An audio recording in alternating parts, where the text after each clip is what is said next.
that should be recording. And I'll share my screen. Well, actually, I'm going to start off with a personal story. Normally, I'm like always like down to business and focused on the work. So on Thanksgiving, my family celebrates Thanksgiving on the Saturday before Thanksgiving, so that my wife's side of the family, we can have the actual day of Thanksgiving. And so this last Saturday, we also have like a photo contest. And so that Saturday morning before the Thanksgiving gathering, I took a photo of my dog in the kitchen sink and ended up winning me in the sad category. Because it was, the category for sad, happy, and funny. And I took the sad category with my picture of my poor dog looking sad. So I'm just glad you weren't replacing the turkey, Jacob, really. No. Nope. We did eat turkey. Yeah. All right. So essentially I'm going to talk about the marketing budget briefly, and then Sandy is going to go into like scheduling concepts. So marketing, here we go.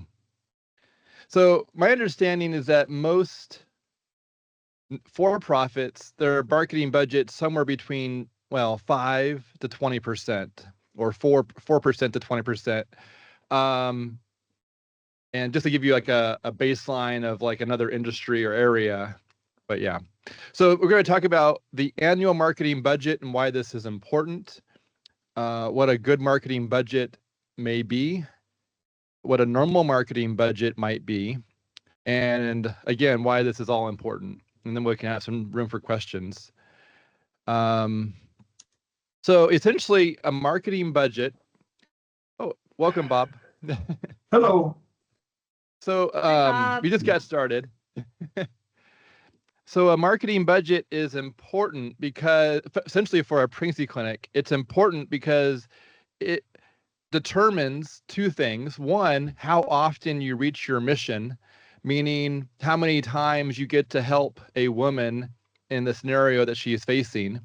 And by marketing more, you can reach more women to help more women. And then also a marketing budget would include fundraising to increase funds to grow your organization in order to keep your doors open, as well as to expand based on the aggressiveness of your marketing budget. Like, for example, a conservative marketing budget would be to coast and maybe not to grow.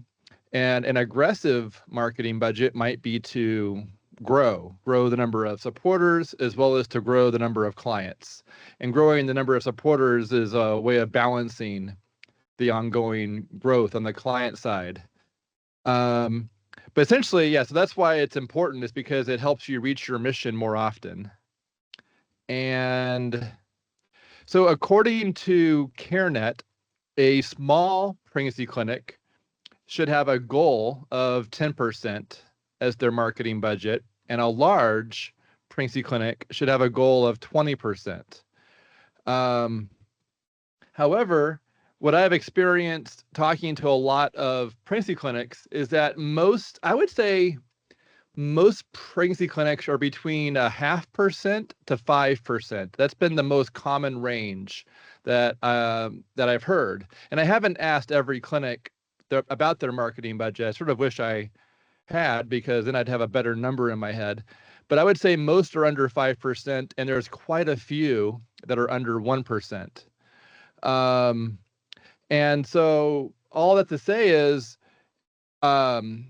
if your budget is under 5 or under 1, I would encourage you to consider making it a goal to get it to 10. And that includes a lot of things like your gala, business cards, printing, advertisements, banners, signage, digital, building, your website, Google Ads, advertising in a variety of ways. Essentially, the marketing budget it includes a lot of things, going way beyond just digital marketing. And digital marketing is where we spend a lot of time, but there's a lot of other areas where a marketing budget would have to cover, essentially.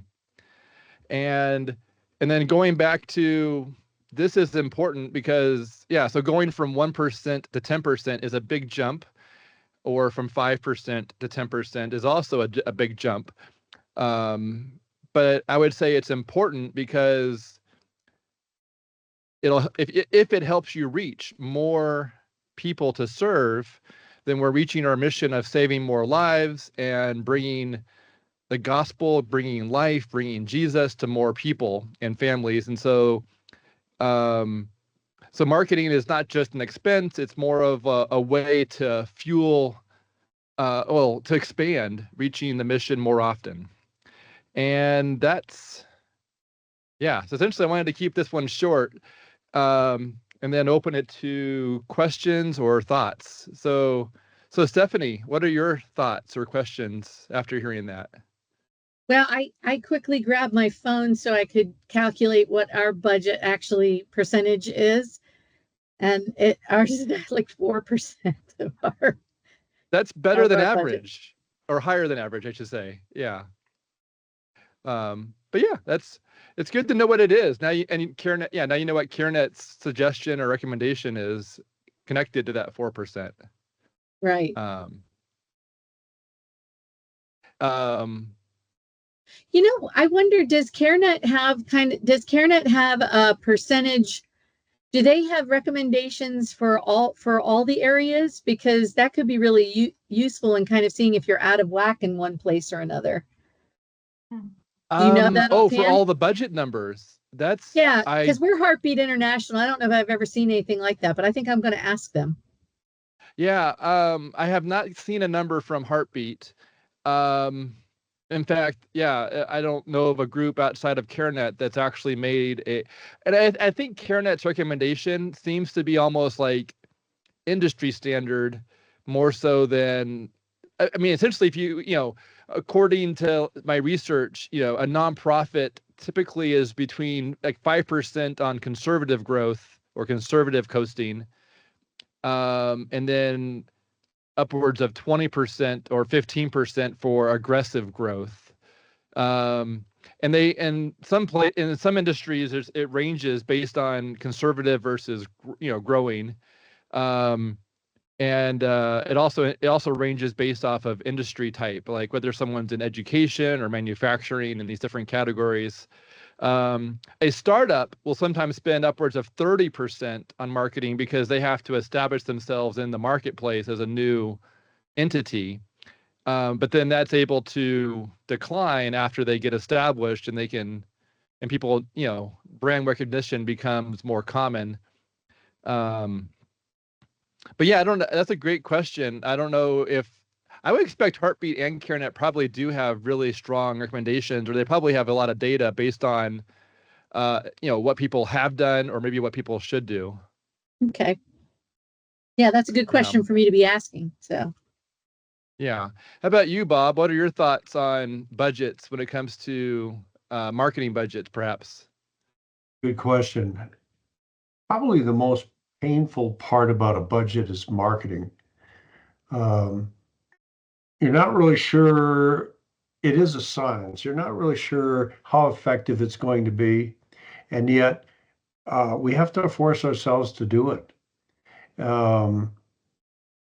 I think in our case, we're probably going to be looking at a 12% budget this year for marketing for 2025. We have to do it. We need to increase the number of donors that we have, and we also need to increase the client number of clients and patients that we have coming in. The only way I know how to do it is by spending some money on the website, the digital piece, the direct mail piece, Google Ads, and then it's the face-to-face stuff that we have to do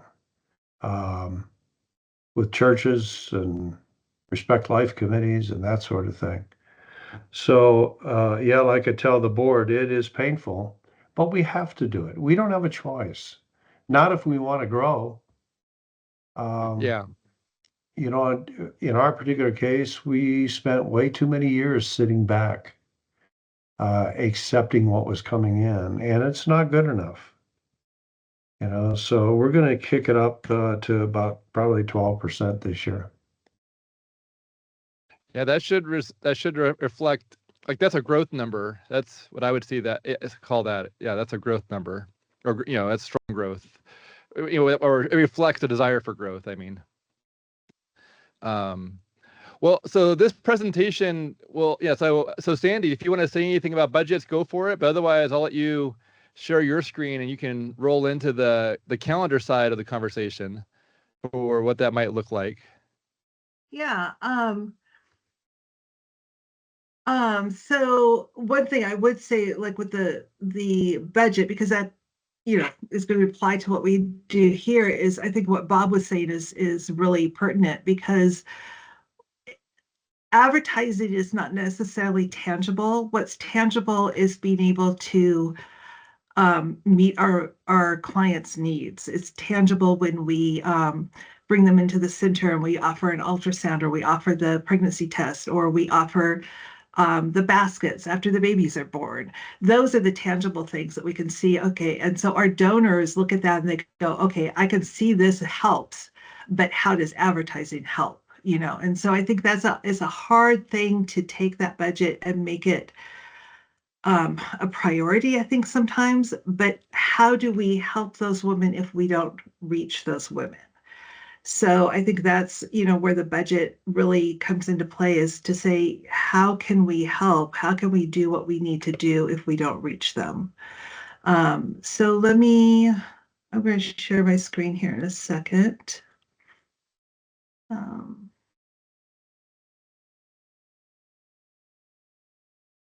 Yeah, thank you, Stephanie and Bob, for sharing your thoughts. That was nice. Okay, and then Laura is going to join us. I know she had sent me an email saying that she was having trouble getting in. Thanks, Laura, for joining.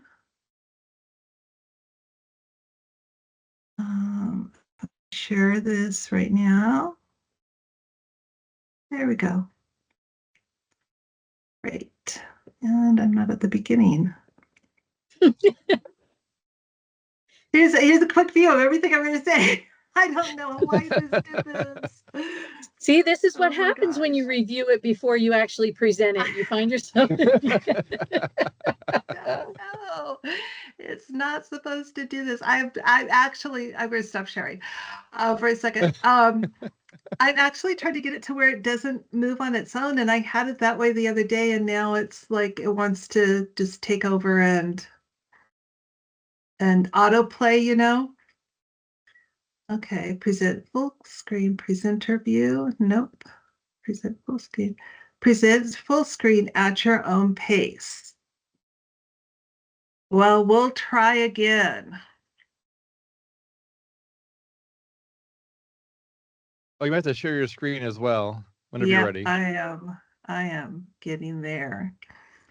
Okay, so we'll try this again. So my marketing calendar. Okay, so one of the things that we're going to go through a lot of stuff that doesn't seem to apply to a marketing calendar, but it's all part of the marketing calendar. So it's what comes before it.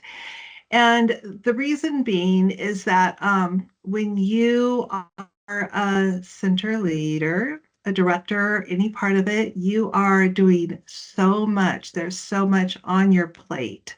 Balancing budgets, covering shifts, meeting clients, event planning, working with donors, recruiting volunteers, training volunteers, marketing, and much more. So I'm sure that you guys could add like 50 other things that's on your plate with that. You seem to be a little bit of everything.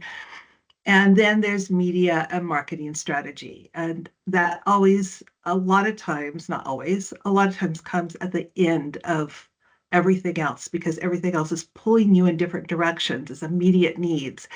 And then this is kind of in the background. So who has time for all of this? I'm sure we can all raise our hands, go, yes, I have time for all of this. Who enjoys this part of the job? You might enjoy it, but when it comes to like what your real purpose is, you're feeling like it's on the back burner. And who feels like they have a handle on this? Marketing changes constantly. How can you have a handle on it when it's not your priority? It's not your first thing that you're doing. Meeting the women, helping your center, helping your volunteers, your other people are what's important when it all seems like too much. So, it's hard because there's so much going on. And as a center leader who feels pulled in so many different directions, you feel like you need to be everything at once. It's a bit too much. And is there any help? So that's the purpose of the marketing calendar, is to be able to help you through that, to give you strategies where you can focus on those different things that are need to be focused on and save you time and frustration. So that is our purpose of a marketing calendar.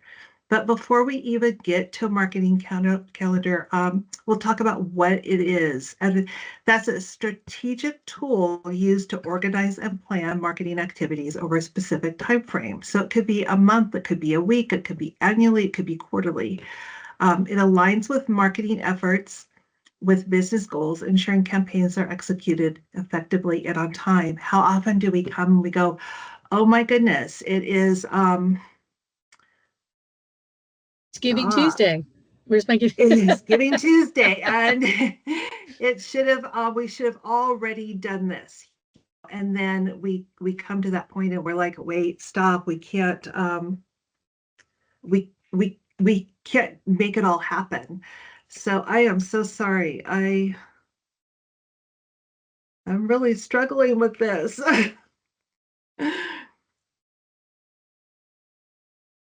Okay. We all have a similar goal.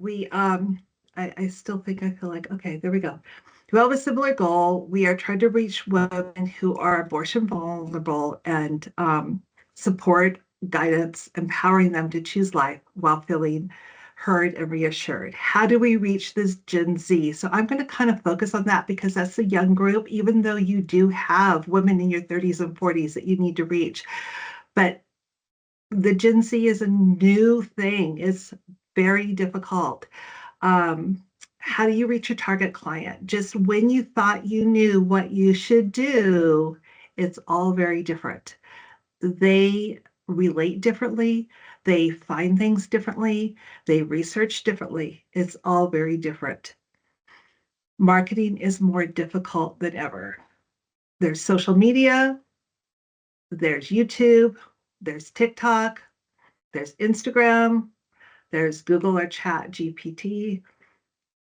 And just when you thought you knew what you should do, again, it's all different.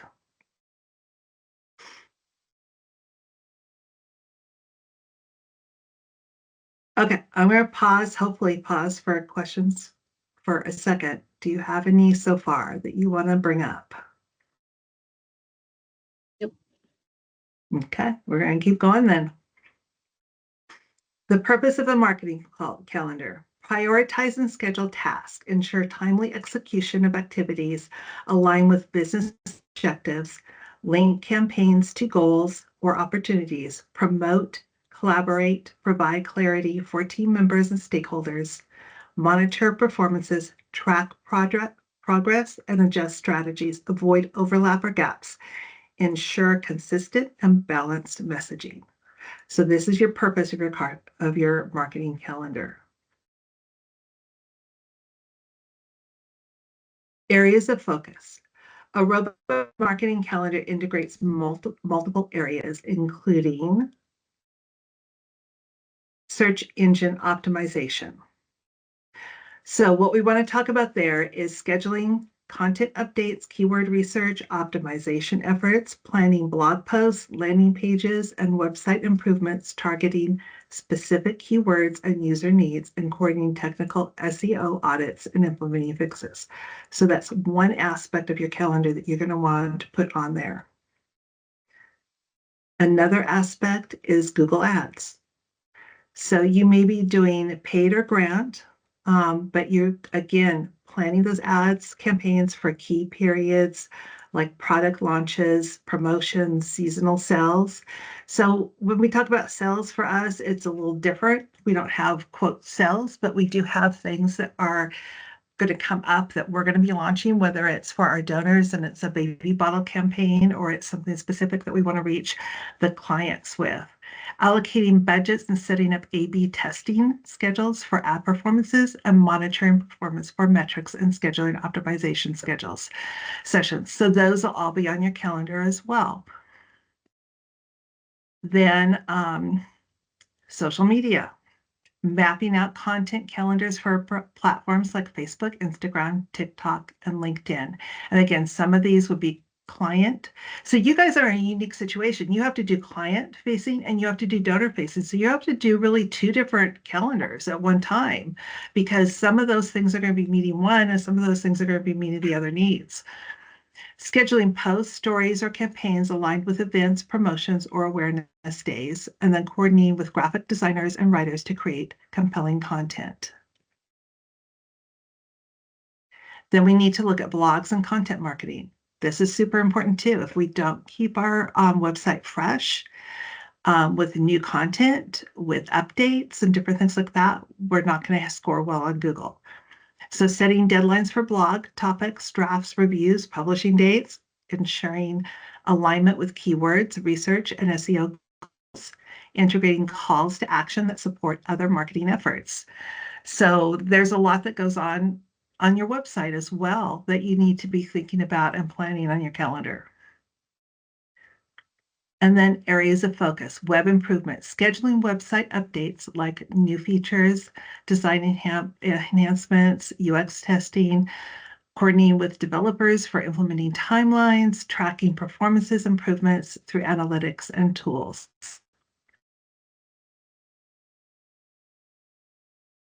Website donors. One of the things I wanted to bring up, there's a thought, nonprofits raise most of their money through the website. And a lot of times we as business people are looking at our website on our computers, but where are our clients looking at our website? It's going to be on their phone, not on the computers.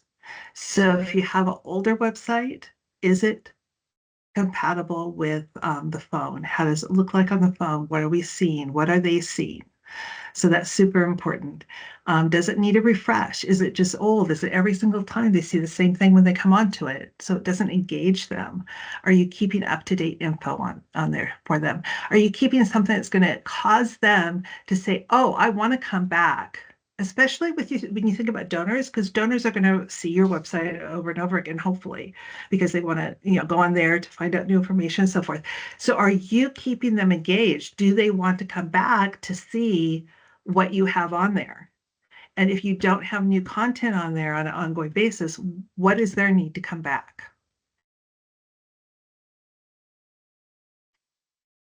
And then email campaigns, planning newsletters, promotional emails, drip campaigns, segmenting audiences, lists, ensuring personalized messages, scheduling follow-ups based on user engagement. I'm sorry, Sandy, can I ask you a question? Yes. Mm-hmm. I'm sure this shows my ignorance, but what is a drip campaign? A drip campaign is something that's going to, like, you set the first email and then you give them a little bit more information, a little bit more, and then it keeps going until the actual event comes up. Okay. Jacob, you look like you want to jump in there and like a series. Like you can essentially send them a series. Like it might send an email and then it waits 3 days and it'll send the second and it follows through. And if they respond, it might interrupt the drip. Depends on how the drip's set up. Okay.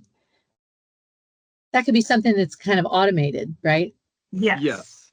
That's an automated piece. So essentially if you have a campaign and you send it to someone, then they will continue to get all of the follow-ups based on the schedule or the calendar of those the drips or the emails or the SMSs. It can be done via email or SMS. Yeah. Okay. Thank you.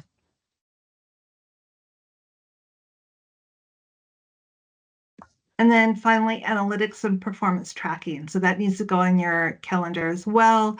So that you're checking to make sure these things are working. How is your emails working? How is your your social media working?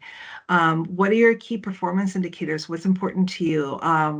And then allocating time for reporting and adjusting those strategies. You're not good if you don't review those things, you won't be adjusting to make better choices. So that's super important on that calendar.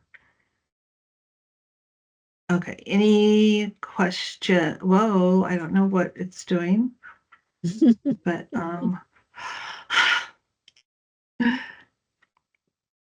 let's see if I can get back. Wow.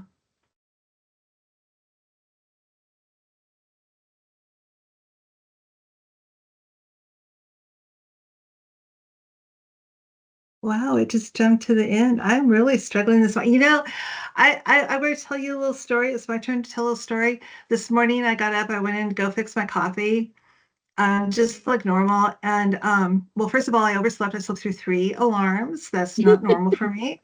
Then I went in to go fix my coffee, and I do a pour over coffee, sitting on the counter, my cup sitting on the counter, my coffee little pour over thing sitting on the thing. I pour my water and I walk away. I go back in to get it.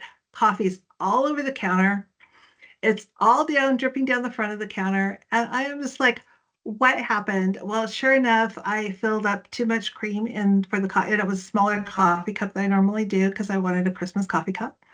And yeah, so that's how my morning started. And then it just continued on doing one odd thing after another. And so I'm not surprised that this is jumping all over the place, honestly. Sandy, girl, you are working with pregnancy help organizations. This is an everyday, like, I'm surprised you got this far.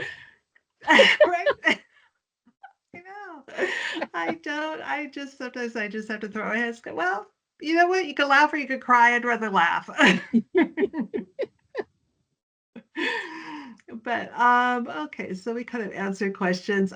When building your marketing calendar, to create an effective calendar, consider the following questions to ask. What are your goals? What do you want to achieve? Brand awareness, lead generation, or increased appointments? Now, we probably want all those things, right? But choose one to focus on at a time. So you could focus on it for a quarter. You could focus on it for 6 months. You could focus on it for 2 months. However long you want to focus on it. Choose one, because if you're trying to do everything at once, you're not going to do anything well. Wait, See, there it goes again. Can you back up? And maybe you can't, I don't know, but can you back up to that previous screen? Not that one, the questions to ask. Yes. What do you want to achieve? Brand awareness, lead generation, increased appointments. You can't focus on everything. Yeah. So you may say, okay, I want to focus on brand awareness. I want people to know who we are right now. I just don't know. Hey, Sandy, I wonder if it's your mouse. Maybe you should try using the keyboard arrows, and maybe it'll be more precise. Okay, maybe my mouse. I wonder if maybe your mouse wheel is being too excited. It's like overreacting. I think so. Yeah, I'm gonna guess that would be it. Let's try the arrows. Okay, I will try that. Okay. Nope, it's the There's thing. Some kind of little timer. Oh, with that little timer. I don't know what the timer is there for. I think that may be. But I don't know. I haven't had it play like this before, so I'm not sure. But we'll just continue along as if everything's working great. Define the target demographic for each activity or campaign. So you want to describe your ideal client as if they're just walked in the door. So think about that. Like, who are they? What do they look like? Where do they go for social media? How do they talk? What kind of where do they like to go for entertainment?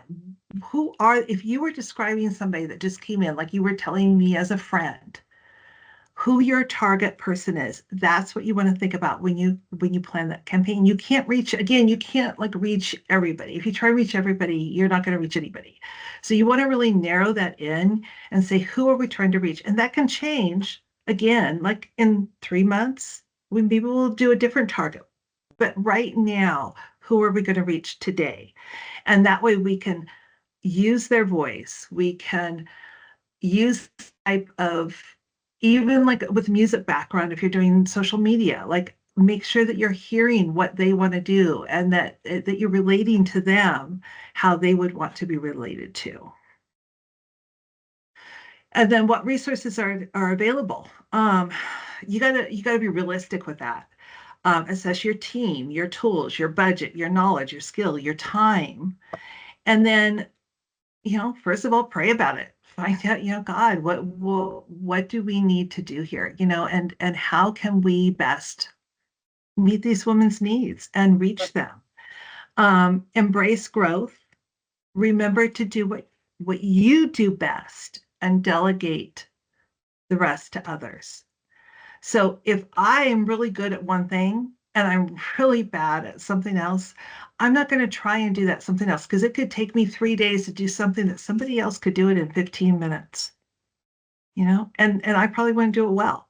So know what your strengths are, embrace those, and know what your weaknesses are, and bring other members in to help you with those.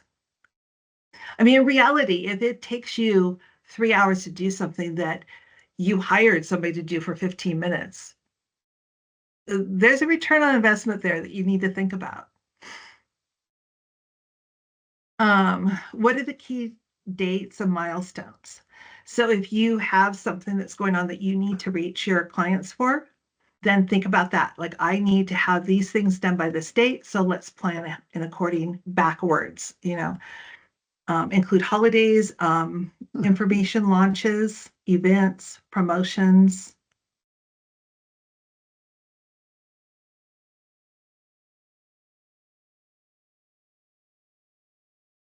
Okay, that was a lot of information so far. Do you want me to go back over anything on that?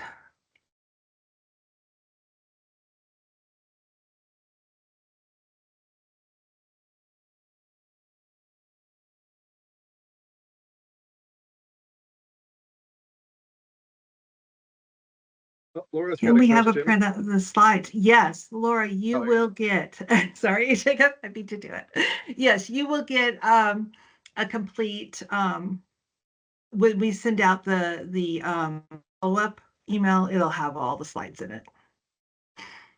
And maybe they can not go so crazy for you. Okay, budget. So that's the next thing, is divide your marketing budget into categories that reflect your goals and priorities. So Jacob talked about how to find a budget for you guys, but then you want to take that budget and you want to break it down. So set percentages that you can carry with you in times of growth and times that are tight. So if you look at things instead of by dollar amounts, but by percentages, if you have a donor walk in and say, here's $20,000 for you, go spend it on marketing, all of a sudden your marketing budget increased by 20,000. And now you don't have to like refigure everything. You just slide it in according to the percentages that you set. And that'll help you with just being able to go up and down in times of tight or in times where you've got a little extra.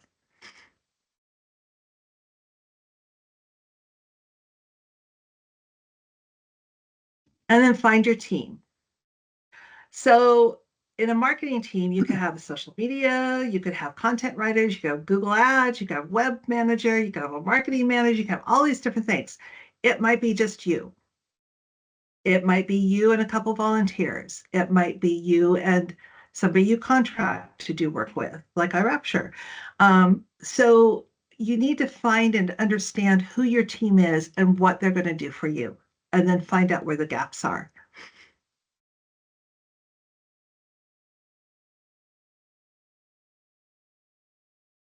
I think just one of the points on here that I have is find people that align with your goals and listen to your voice.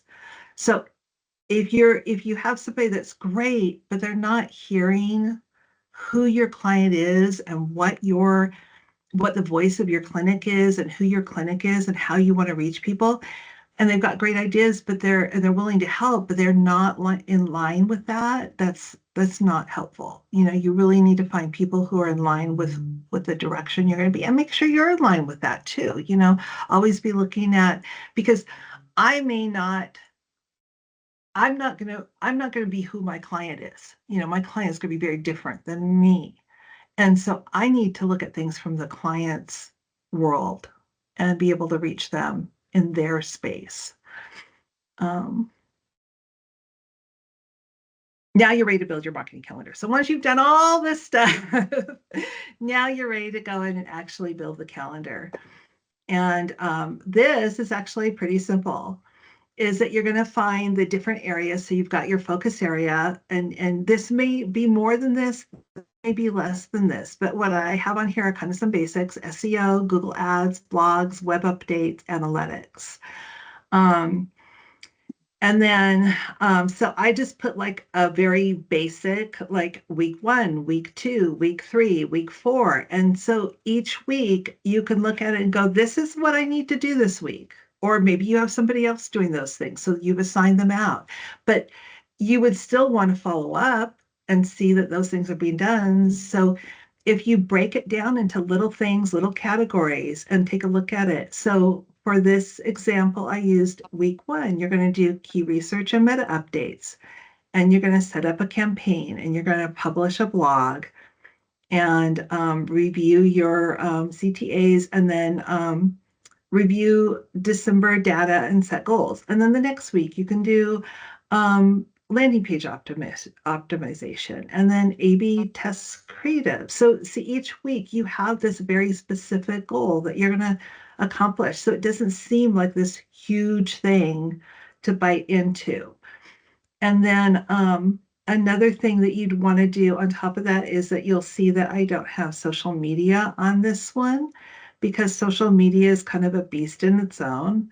I created one here that would take us down a little bit more specific. And this did a kind of a week 1, week 2, and it did like a Monday, Tuesday, Wednesday. So it highlights the different services and so forth. So it's pretty basic. Once you've created and set up all those things and you've understood all those background things, then you can take and sit down and say, okay, how can I break that down into a weekly thing where I can just look at it once a week and say, once a week, I'm going to just look at this one thing.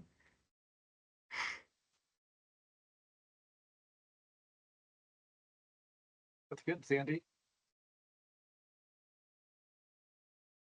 I know this is a lot of info. Well, when we're partnering with iRapture, that partnership helps us with the calendar and all of that. Isn't that true? Yes. So one of the things that really has been standing out to me this past year, so I've been with iRapture a little over a year, is really the need to help you guys set up that calendar so that you can very clearly see what is. And this is kind of, Stephanie actually was kind of one of my, I've been working on her calendar, and it took me a lot longer because I really felt like, gosh, we don't really dig deep into that calendar for you guys to really break it down and go through it with you and understand what is it that we're doing. So we're doing all this stuff on the back end, and we're doing it, and we're following kind of a plan, but we're not partnering as much. And that's what I want to see us really grow in, is that partnering with you so that you too can understand and see what we're doing on this end, so that you can have that calendar to look at when you want to be able to be so that you can see that what is moving forward is moving forward.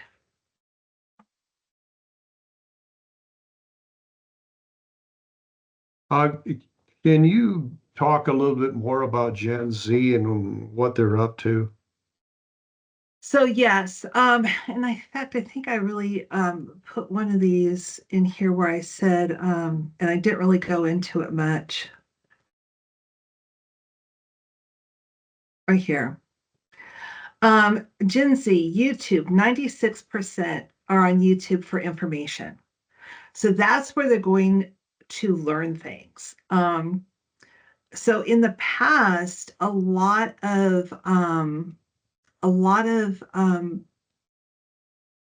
a lot of times we go to Google, like our age goes to Google. We Google something and we look up information. And right now, what we're seeing is a trend of YouTube being that information gathering. So more than going to Google, they're going to YouTube. TikTok.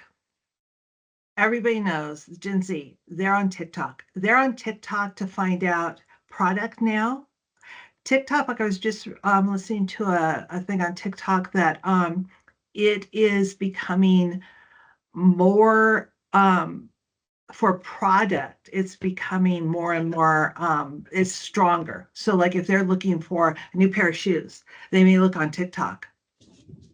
I wouldn't even think to look on TikTok for new shoes, but it's becoming a product base as well. So are you saying that if a girl, say 20 years old, was looking to have an abortion, she would go on a TikTok or a YouTube? Yes, that's what Wow. I'm saying. That is Wow. where it's moving to. And that's a problem. That's a problem. And it's a problem in many ways because if they are doing that, how do we reach them? Right. Because it's very difficult to get viewer engagement on TikTok as a pregnancy center, even on Instagram.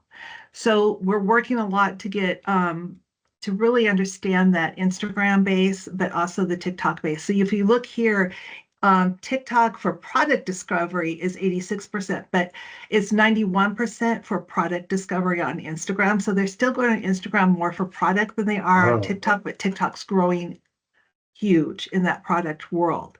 So, and when I say product, I'm talking about services as well. So I'm talking about like, for example, and we're going to leave pregnancy centers out of this for a second, just because it's easier to explain. If they're going to go get a haircut, what are they going to do? They're going to take a look at, they're going to take a look at, oh, who's local? Who does this? I can now go on and see, oh, gee, this is what they did. So I can look at their page and I can see how they look and who they are and what other hairstyles they did and all that kind of stuff. So now with a pregnancy center, if they're looking for something that deals with abortion, they may want to look and see what that center is about. What have they been posting? What are they doing? What is their philosophy? What are they saying? And then they can go, okay, well, now I can find information from them. So if they're going on there to look for that, I'll stop sharing. We can just look at each other then. It's distracting for me.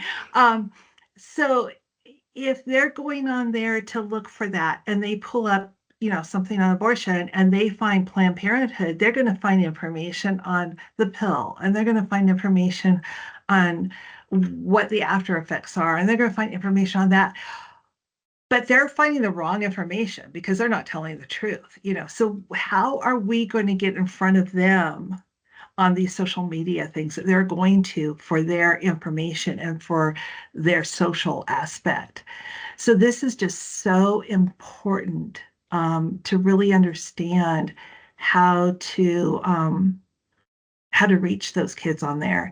And part of the difficulty of this is that for the algorithms to really work well, it has to include organic material, which means real time. Like a center has to talk to the clients. They have to be posting videos. They have to be posting these different things that are real time. They want to see real life. So those things rate so much higher. And then we can fill in with the other things that are more informational and so forth. But if they don't see people talking, if they don't see the center, if they don't see other people, they're not attracted to that. But when they see that constantly coming at them, they'll come back and engagement will start. And that's where it's super important. Do you have an example of something you might have done on YouTube, TikTok, or Instagram that you could show us? I can show you on Instagram. While you're looking for something too, I'll just kind of input here. So as a woman in my 40s, I hate TikTok.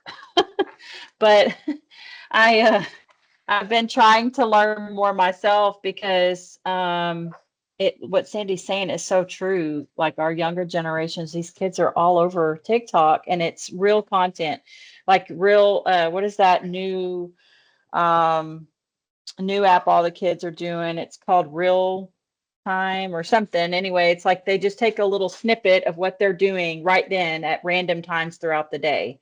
Have any of y'all heard of that? I have a teenager, so Snapchat? it's not Snapchat. Real Me or Be Real. That's what it's called. Be Wow. Real. It's called Be Real, and so these kids just get on here on this app, and they're all connected in some way. I haven't even looked at it. My son doesn't have it, but they'll just take some dumb video of them getting their hamburger at the drive-through, and it's a 5-second little video, and then everybody else shares what they're doing at that exact moment. It's just crazy stuff these kids are doing. But anyway, I did get on TikTok, and I just searched abortion pill, and I would encourage everyone to kind of do that. Like just take a minute every now and then to kind of go on these platforms and just search for things that you think your clients would be searching for, or topics that they may be looking at. And it's shocking because, like on TikTok, for example, I saw a video that had a lot of traction. Like Sandy was saying, it was very short, like 15 seconds, which again, Gen Z's, their attention span is very, very short. And this girl's got a pill and she's taking an abortion pill, and she's talking about, bragging about it. And then there's all these comments of all these girls saying, it's just like, we got to get into their minds and kind of see what they're doing on these platforms, I think, to really understand where they're at. And of course, when you're in the pregnancy center, you're on a different end of it. So it's hard to do that, but to at least educate and kind of be familiar with what's going on. So you can kind of have a plan of action when you're partnering with iRapture or whoever to kind of help target those areas.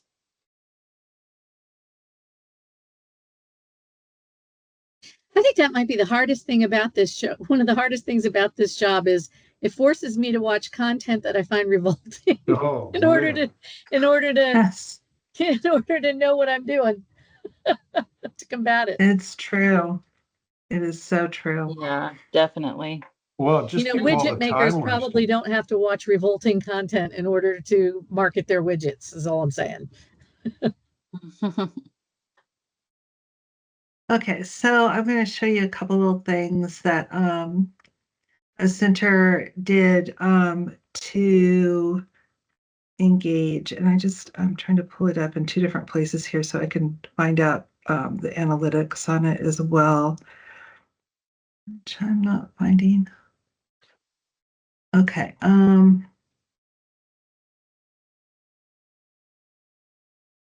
while you're pulling that up, I'll share some of the chit chat in the chat room. And so essentially, one of the chats was about what if we post things on YouTube, what happens, will it be taken down? And I think that's something that and the answer is, I think as you're becoming more successful, I think it's more likely to be flagged and to be possibly canceled. But at the same time, I think Google and YouTube are really good at complying with government preferences. And so under the Biden-Harris administration, I think we were much more likely to be canceled, or content to be de-emphasized, or based on their algorithms. I think under the Trump administration, I think we're going to find ourselves having a breadth of, not being canceled or less likely to be canceled. I think it's because Google is really good at complying with government wishes. Like in China, they comply very well, so they don't get removed. And in the U.S., I think they do the same thing. They comply with government preferences. And so the majority, I think, seems to have the loudest voice in Google's ear on, how they're going to act. And there's a bit of a delay, but at the same time, I think that's where Google takes their cue, is from government the government. But it seems too that the YouTube, you can pretty much you can pretty much post without too much worry right now. But yes, yeah, there's content that you can't, there's content that gets removed, right, or yeah. people that get canceled, or content that gets de-emphasized, or you can't search for it. And there's and that happens on YouTube as much as anywhere, or maybe more. Yeah, I feel like it definitely happens on YouTube. Probably less on TikTok. So TikTok, I do have to say, is that as awful as TikTok, well, okay, it's just as awful as TikTok is, I really don't like TikTok, but as awful as it is, it does allow you to post most things without removal. And so you are able to get out there. It's just, it is the hardest of the platforms to get seen on. And so that's the hard thing, is that it is difficult because you have to post so often and so much to be able to keep that algorithm going. I can share. Was there more questions that we want to answer before I share, Jacob, or do you? Oh, yeah, go ahead and share. Yeah. Okay, let me share this right here. So I'm going to pull up this one here. So this was just a little reel that just introduces the center, so you can see how fast it's going. It does have music played with it. It doesn't even have a voiceover, which is very helpful. How quick that is. Okay, that's just a little one. That got 385 views on that one organically without it being pushed. So that's a lot for a pregnancy center to get. It's hard for them to get views. The other one that I wanted to show you was... So that was just a series of stills pieced together? No, it was a little video. So she actually just went through with her video and just did a quick time lapse type thing. So it was really fast. Okay. Another one that got a lot of views. So this center is using this for, I do not recommend this. This center is using this for both their client and their donor facing, which is not something I would recommend. I would recommend definitely keeping them separate, but it has worked well for them. So here's another one that got quite a few views. Again, it was very simple, introducing them to their clients. But again, this is a very client-centered point.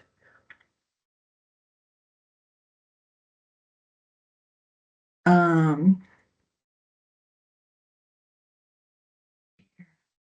think it was this one here. Nope, that wasn't it.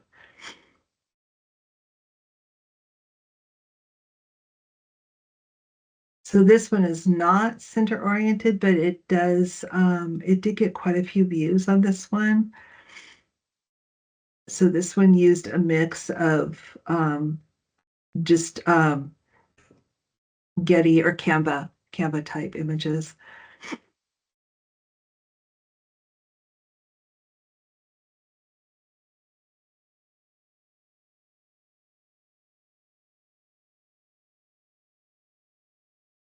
This one here,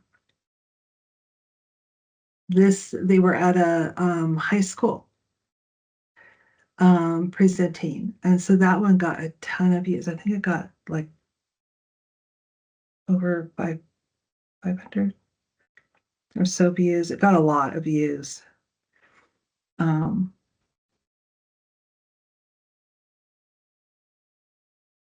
So again, just being real is so important. And that part we can't do for you. We can fill in with the informational type stuff. What we can do for you is if you send us raw footage, we can put it into Reels for you, but we can't take those pictures for you. So that's something that is it's hard because you have to commit to that time. Now they can all be taken on one day. You can take 20 minutes of video, 15 minutes of video, and think about how many reels that 15 minutes could be turned into if you walk through your center, have schedule.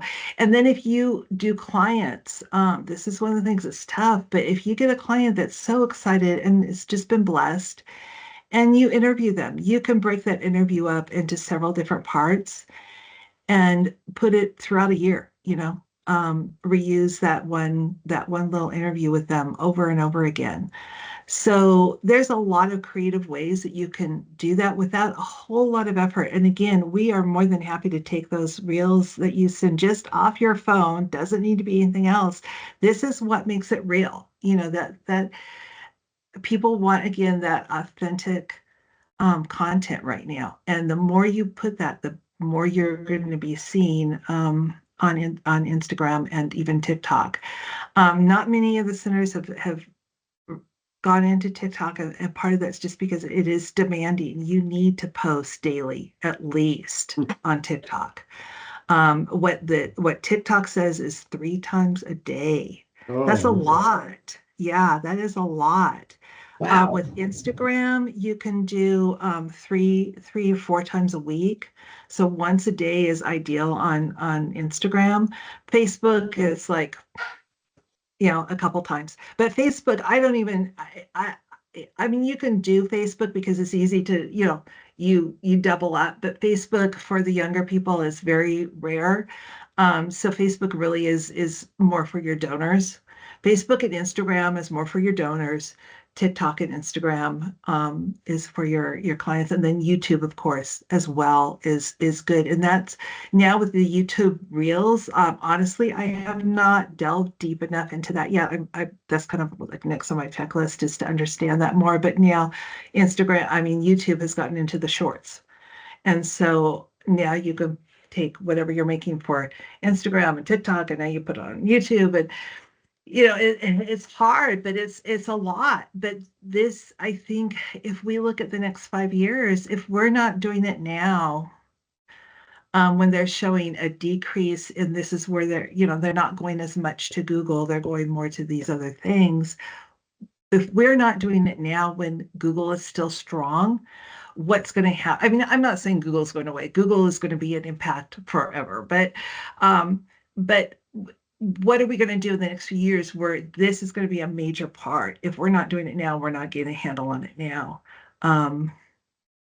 We just have to.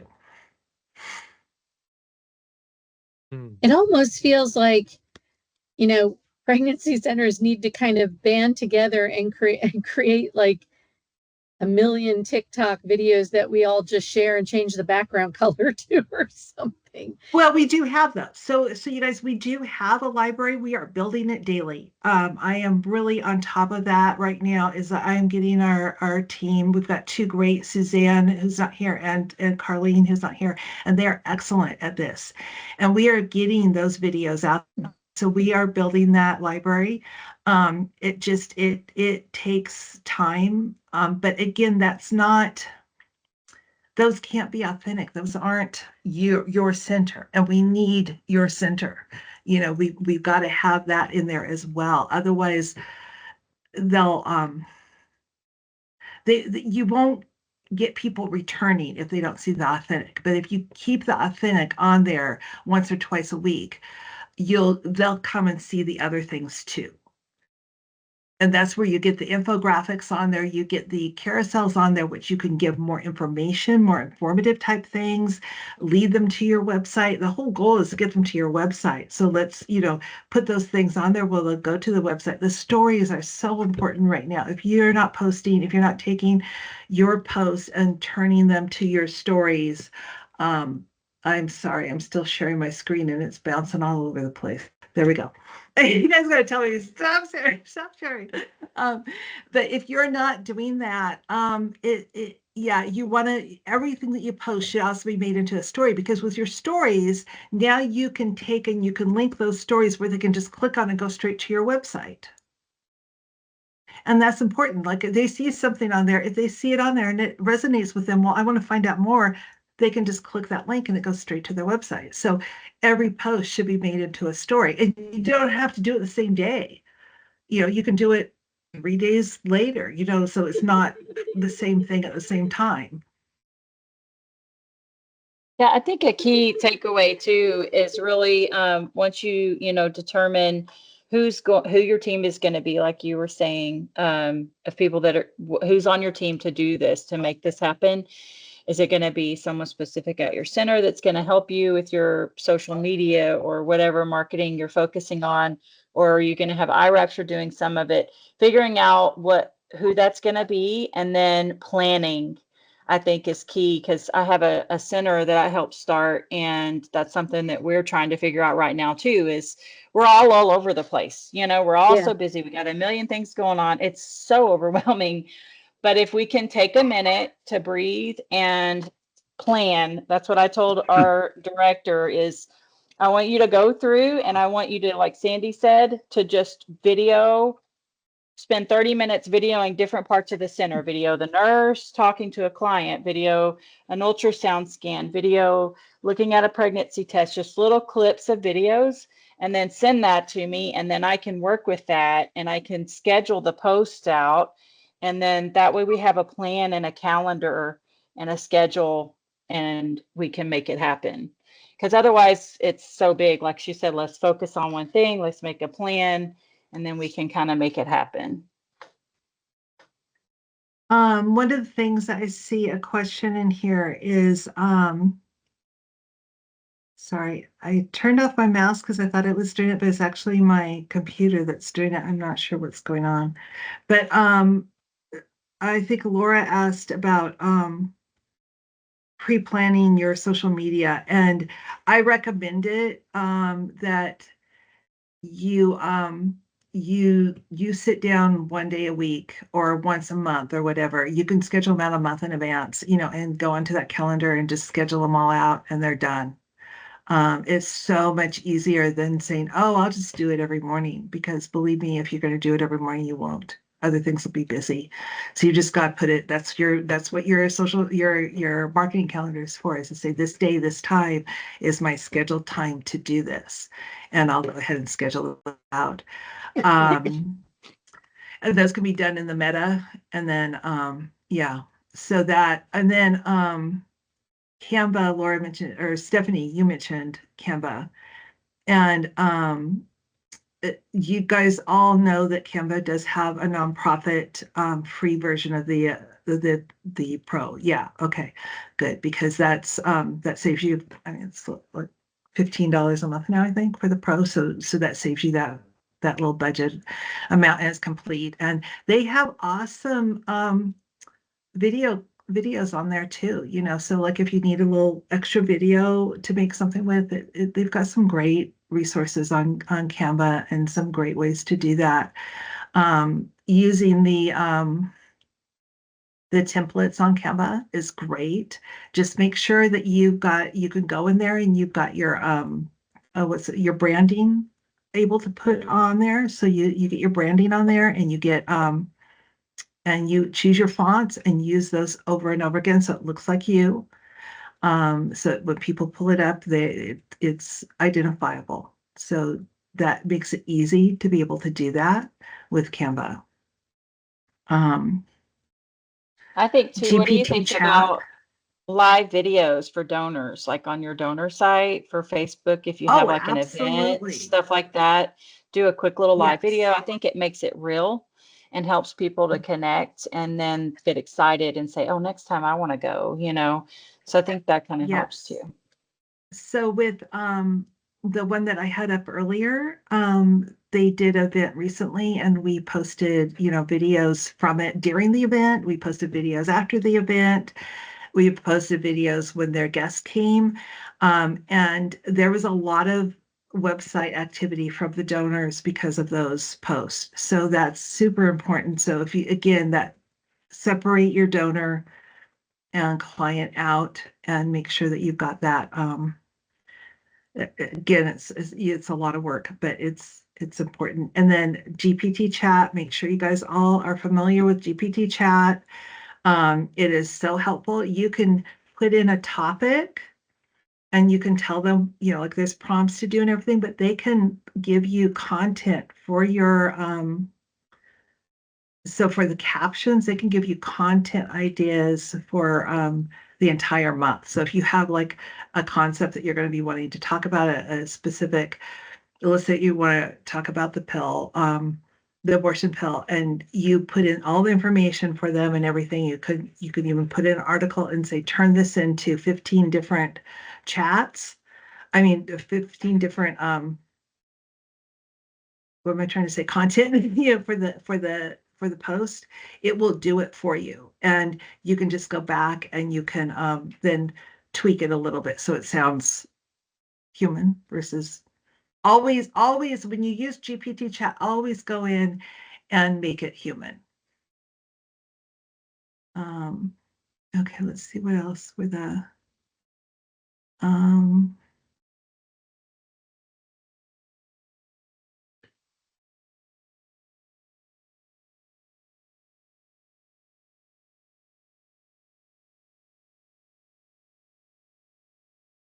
see if there was anything else. GPT chat will give you a list of hashtags. A lot of those hashtags are a little bit spammy. They're overly used. So they're great for like generic ones, but you do want to add your own hashtags onto that. Make sure you always add your own hashtags onto that. And to find hashtags, I would look at your competitors and see what they're hashtagging. Good competitors and bad competitors. You have both.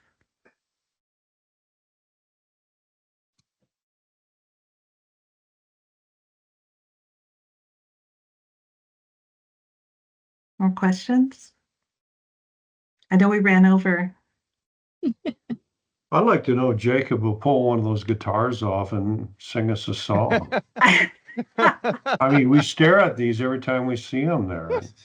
Nothing moves. Yeah, it doesn't move much. You know, what you, by the way, Sandy, thanks so much. What you've caused me to lose sleep on is really, this has become intense, this marketing thing to reach the market segment we're trying to hit. And it used to be easy, take an ad out in the yellow pages, maybe in the newspaper, and you're done. But it's not easy anymore. It's not easy anymore. It's really, and it changes constantly. So when you think you get a handle on it, all the algorithms change. Yeah. Yeah. I could share one more example. We recently took a voiceover from a director. She gave us, she recorded herself reading her script, and then we gave it to Suzanne, who then animated. I could show that as an example of really some good content. Let me see here. Let me share my screen. And oh yeah, I need to share it with audio, I think. Let me try that again. Share sound. Okay.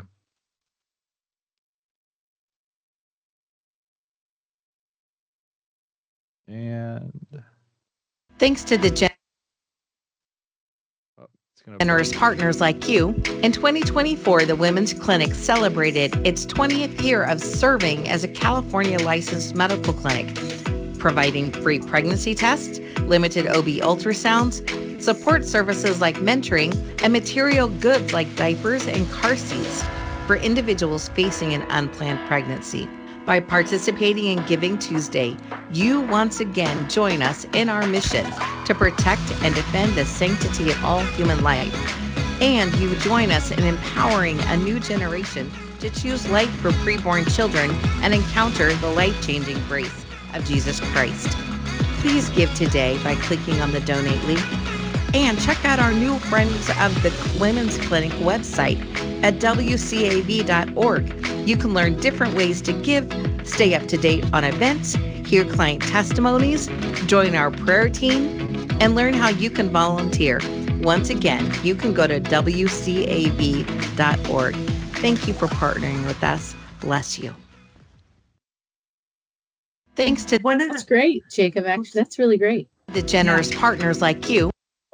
In 2024, one of the things that we've done is created 3 different media packages for our clients, and what they'll entail is each one's a little bit different, but the basic one is just going to give the post. And then what we do is we brand them for you. So like you said, Stephanie, so it would come with your branding materials on it, but they're still pretty generic. And then the second level is it adds where you can send in some of your stuff, and then we'll turn it into posts for you as well as the other posts. And then the third one's more. So each one grows a little bit more, but we do have those three, and I'll include those in the follow-up email. But that way it is a little bit less expensive than if we were just doing it. Well, it's quite a bit less expensive than we were just doing it for an individual center, because it does take a lot of time to make these videos. If you guys have made them before, you can take an hour to like find all the pieces, put them all together, make sure they look right, get the timing right. It could be 2 hours on some of these, so it does take a lot of time. So what we're trying to do is make it so it's very cost effective by making the majority of them be kind of generic but important posts, and then branded for you, and then have you guys fill in. So the lowest tier would count on you guys filling it in. And then the higher tiers that they go is we will add more of your own content that you send for us. So. Okay. Yeah. There's a lot of smart objects. So, making something once and then recolorizing it or rebranding it with a logo. There's lots of really good options, but then it's also generic, meaning it's been built for, the average clinic versus your clinic.